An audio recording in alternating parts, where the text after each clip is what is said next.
Coucou tout le monde, j'espère que vous allez bien.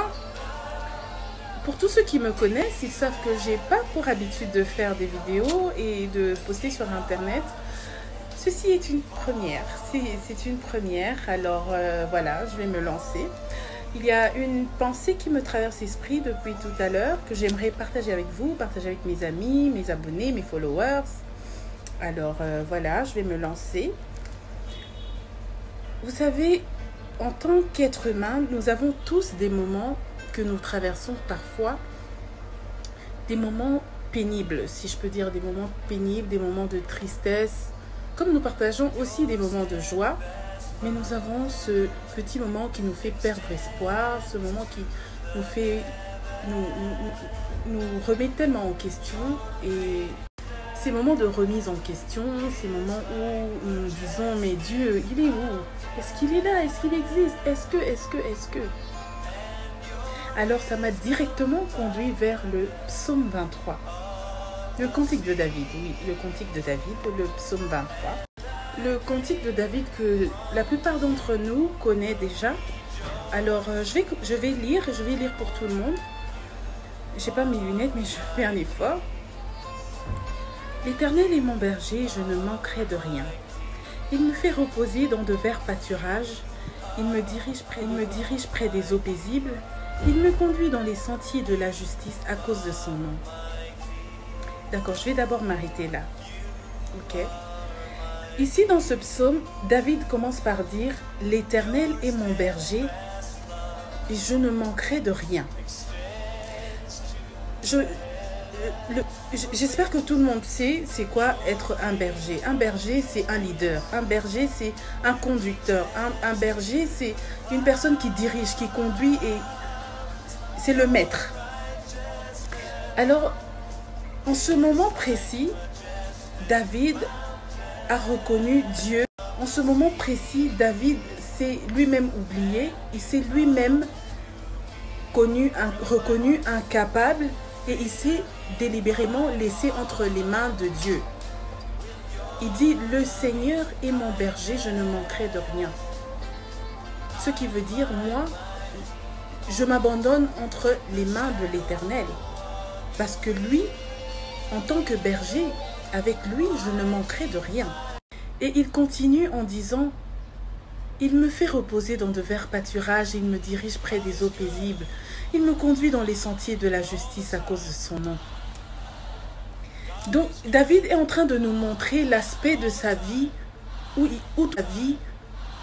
tout est bien, où il s'est laissé entre les mains de Dieu. Et depuis qu'il est entre ses mains, il vit une vie parfaite. Il vit une vie dont il a toujours rêvé et bien plus. David est en ce moment précis en train de vivre les merveilles de Dieu. Et ces merveilles-là, il est en train de le crier haut et fort. Il dit, il me conduit dans les sentiers de sa justice à cause de son nom. Il me fait reposer. Donc, il trouve du repos entre les mains du Père, entre les bras de son berger. Mais il ne s'arrête pas là. Il dit, lorsque je traverse la vallée de l'ombre de la mort, je ne crains aucun mal car il est avec moi. Sa houlette et son bâton me rassurent. David est resté confiant envers Dieu. Il a dit, le même Dieu qui a été là pour moi, pendant que j'étais dans la joie, pendant que je sautais de joie, c'est le même qui va m'accompagner durant les moments difficiles, qui sera avec moi. Dans l'ombre de la vallée de la mort, David n'a pas baissé les bras. Il a fait confiance à ce même Dieu. Vous savez, quand les choses ne marchent pas, nous avons tendance à nous dire, Dieu, est-ce qu'il est là? Est-ce qu'il nous entend? Qu'est-ce qu'il fait? Il m'a promis tellement de choses. Il m'a dit que ça marcherait. Il m'a dit qu'il serait avec moi. Il m'a dit ceci, mais je ne le vois pas. Il ne se manifeste pas. Je ne sais pas, ça peut être... Peu importe le peuple de Dieu. Ça peut être des enfants que tu attends depuis longtemps. Ça peut être un mariage. Ça peut être une relation qui ne marche pas. Ça peut être des avoirs que tu as toujours attendus. Ça peut être du travail. Tu te dis, je traverse ces moments difficiles. J'ai étudié pendant autant d'années. Je n'ai toujours pas de travail. Mais Dieu, je n'ai pas de travail et Dieu, il ne se manifeste pas dans ma vie. Qu'est-ce qui se passe? Qu'est-ce qui se passe? Est-ce que j'ai eu tort de faire confiance à ce Dieu? Est-ce qu'il voulait juste me faire goûter des bons moments et me laisser dans la tristesse après?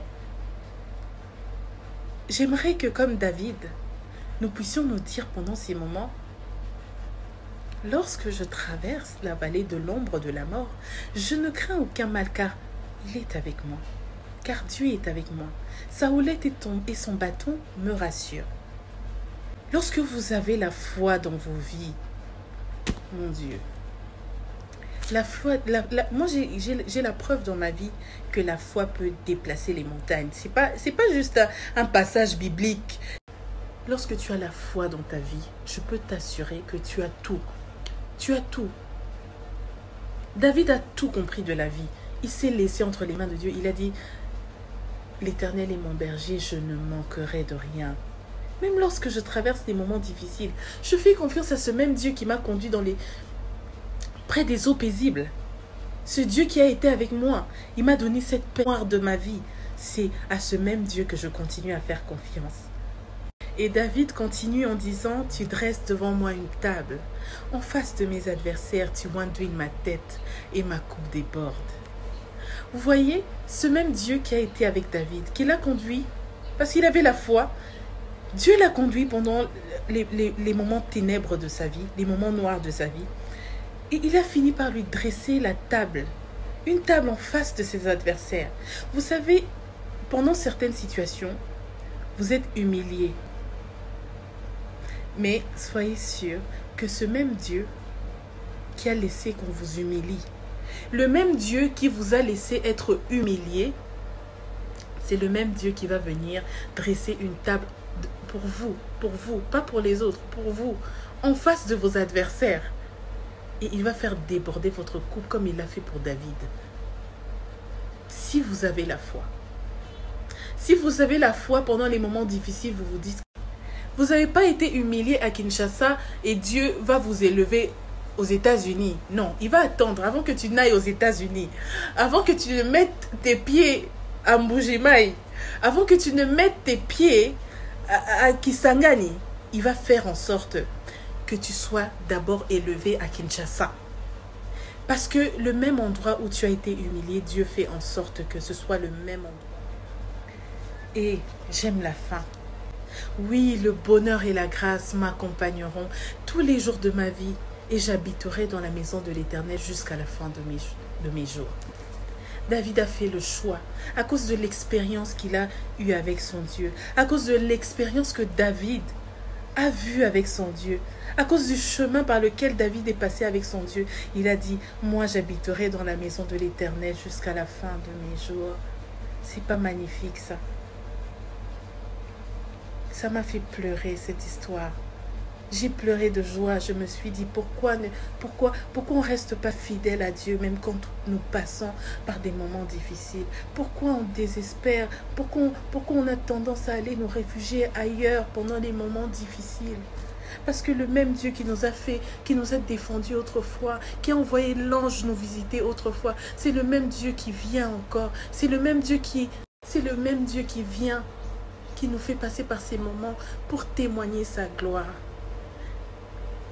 Et je me dis, et moi j'ai la conviction que tout ce que nous vivons dans cette vie, c'est parce que Dieu veut témoigner sa gloire dans nos vies. Il ne le fait pas pour nous, il ne le fait pas parce que nous sommes plus jolis que les autres, il ne le fait pas parce que nous sommes plus intelligents que les autres, il ne le fait pas parce qu'il nous aime plus que les autres, il le fait dans nos vies pour témoigner sa gloire. Pour qu'à travers toi, à travers nous, il n'est pas sourd. Il ne reste pas indifférent à nos prières, il ne reste pas indifférent à nos jeûnes, à nos sacrifices, mais il prend le temps qu'il lui faut. Vous savez, les voies de Dieu sont impénétrables. Dieu a sa façon de faire les choses. Il a sa façon de prendre son temps. Il a sa façon de donner. Moi, je dis toujours, j'ai ma phrase que j'aime dire, que les miens connaissent. Dieu donne bien. Dieu donne bien. Dieu, quand il donne, il le rend public. Parce que lorsque il permet qu'on t'humilie, lorsque Dieu permet que tu passes par des moments noirs, c'est au même endroit où les témoins, il y a eu des témoins, il fait en sorte qu'il y ait des témoins, des gens qui voient. Et ces mêmes gens, ces mêmes personnes, ce sont eux qui danseront pour toi. Ils ont peut-être fait des commentaires pendant ton humiliation. Ils ont peut-être été pour la part des gens qui t'ont humilié. Mais lorsque Dieu va se charger de toi, de te bénir, il va faire en sorte que les mêmes personnes qui ont été là soient témoins de tes bénédictions. Encouragez-vous les uns les autres et aimez-vous les uns les autres. Soyez là dans le besoin, soyez là pour les autres, soyez là pour ceux que vous aimez, soyez là pour vos amis, soyez là pour vos familles, soyez là. Et je vous remercie infiniment d'avoir pris votre temps pour m'écouter. Je vous remercie infiniment et je souhaite que le Seigneur vous bénisse tous. Merci, au revoir.